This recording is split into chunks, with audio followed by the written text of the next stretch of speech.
In a world that pretty much says being social and being seen are the same thing, there's this constant pressure, right? It's this idea of digital showmanship. You've got to broadcast every win, every selfie, just to get that validation from the outside world. And hey, for a lot of people, that's the standard. But for deep thinkers, for the quiet architects among us, that whole performance, it feels like a massive tax on your mental energy. So today, we're going to get into why people like this instinctively pull away from all that noise and choose real substance over social status. And this quote just hits the nail on the head. It's perfect. Think about it. Most people are happy to just stand on the sidewalk and talk about the superficial stuff, like the color of a construction fence. But the quiet architect? Nope. They're only interested in what's real. The blueprints, the structural integrity, the actual foundation of the building that's going up behind that fence. It's all about focusing on what's actually being built, not the temporary show. Okay, so let's really break down this pressure to perform. The whole social landscape today can feel like a stage where you're always on, always expected to have a line.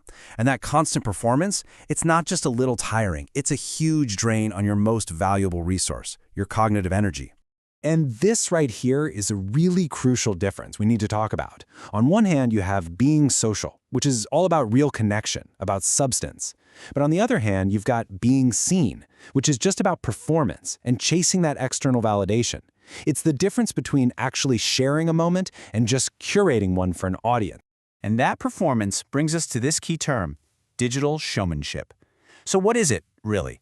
It's the act of putting your entire life on display. Every little achievement, every flattering photo, every celebration, all driven by that need to get a hit of approval from likes and comments and shares. For so many, this has just become the normal way to interact. Now, this whole thing isn't just about the pressure from the outside world. A lot of it has to do with our own internal wiring.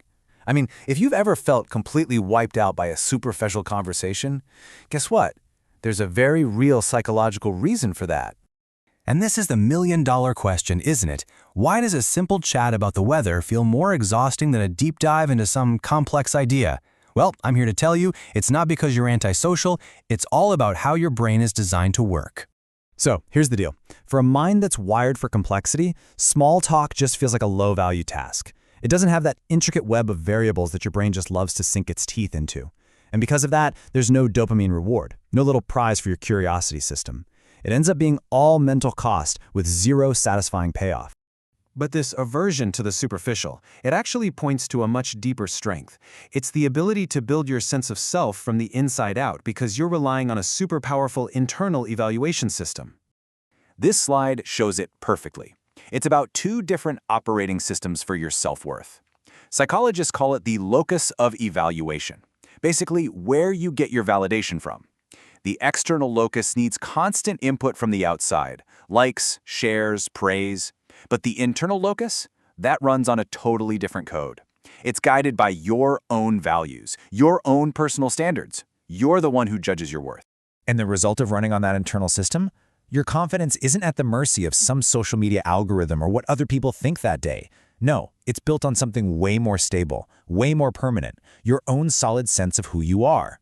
When you know who you are, you just don't need a digital crowd to tell you.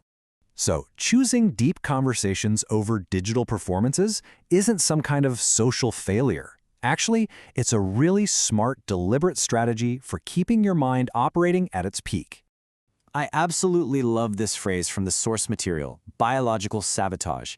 That's exactly what engaging in digital showmanship feels like to a quiet architect. It literally sabotages your biological resources, that precious focus and energy that you need for the real mental heavy lifting to achieve your goals in the real world. And the strategy itself? It's beautifully simple, and it works. Step 1. You consciously avoid that whole trap of digital showmanship. Step 2. You actively go looking for meaningful, complex interactions.